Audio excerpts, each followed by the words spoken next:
Good evening and happy feast day of St. Peter, Julian, Eymard. I'm so glad you're here. As you heard Father Lane mention, I am a teacher and the youth minister. And I've been a teacher for 26 years, and I'm my 6th year in kindergarten. I am also the proud mother of a 16-year-old daughter. Please pray for me because, oh my goodness. But as a teacher of small children, a youth minister to preteens and many teenagers, and a parent, I often find myself saying the same things over and over and over and over again. Write your name on your paper. Keep your hands to yourself. Watch your tone. Sit down. Stop talking. Be quiet. A few of my students are actually here. I just taught them over the last 2 weeks at summer school, and I know I've said it to them many times as well. Jesus is a rabbi, a teacher, and what struck me most during today's gospel is the phrase, "Remain in me, remain in me." He repeats that phrase 5 times, "Remain in me." We must remain faithful to him. When we remain loyal to our Lord, when we love and honor him, when we do whatever he tells us to do, when we love our neighbors, even those we don't necessarily like, when we go to Mass and receive communion, we are honoring his command, "Remain in me, and he will remain in you." It's no wonder that this is the gospel reading for St. Peter, Julian, Eymard's feast day. If you were here on Wednesday on our first night of the Triduum, you would have heard my favorite story of St. Peter Julian. He had wandered off from his family home when he was 5 years old. His sister and half-sister searched for him and finally found him in the parish church, standing on a stool close to the tabernacle. In response to their anxious questioning, he simply answered, "I am here listening to Jesus." And he spent the rest of his life doing just that, listening to Jesus. Father Peltier wrote, "The keystone of Father Eymard's spirituality was what he called the gift of self. Just as God gave us everything in giving us his Son, and Jesus gave himself completely on the cross and in the Eucharist, so should our Christian lives be a total gift of self to Christ." Father Eymard teaches us that we are first of all disciples of Jesus Christ. Whatever our unique vocation, all are called to serve.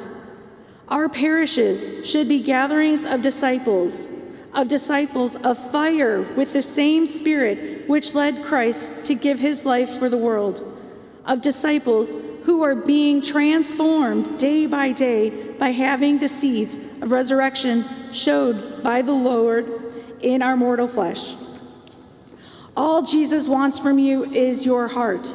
He does not care about how much money you have in the bank, the color of your skin, which political party you belong to, or if you're a hardcore conservative, radically liberal, or in the middle. He does not care.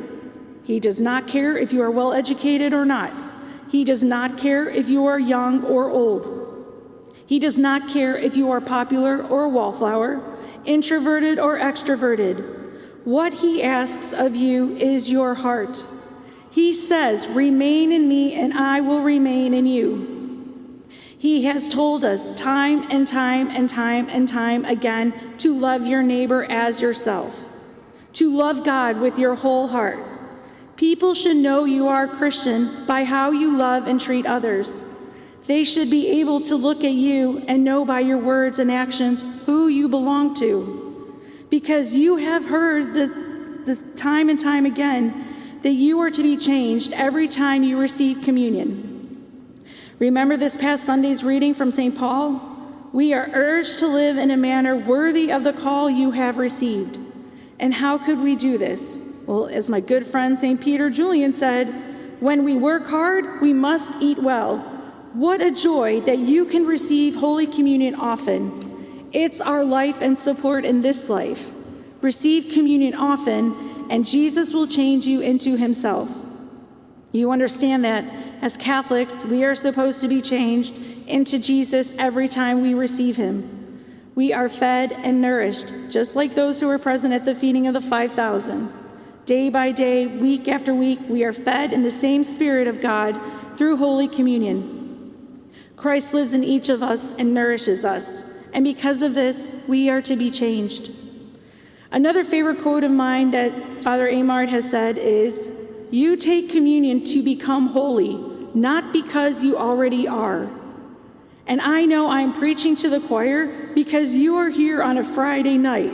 I know you take your faith very seriously. I see you. I am so glad you're here. Continue to remain close to Jesus. Continue to love one another.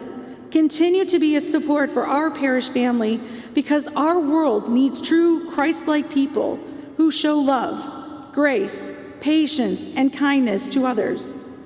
Remember, Jesus said, "If you remain in me and my words remain in you, ask for whatever you want and it will be done for you. By this is my Father glorified, that you bear much fruit and become my disciples." It's been a blessing to share my great love, not only of our Eucharistic Lord, but also my love and admiration for St. Peter Julian Eymard this past week. I truly appreciate your love and support. To conclude, let me close with a final quote from my good friend, Father Eymard. "The gift of self. Belong entirely to God through love, entirely to your neighbor through a gracious charity, entirely to the divine Eucharist by offering and sacrifice of your whole self. Bear with yourself in the patience of our Lord." God bless you all, and happy feast day of St. Peter Julian Eymard.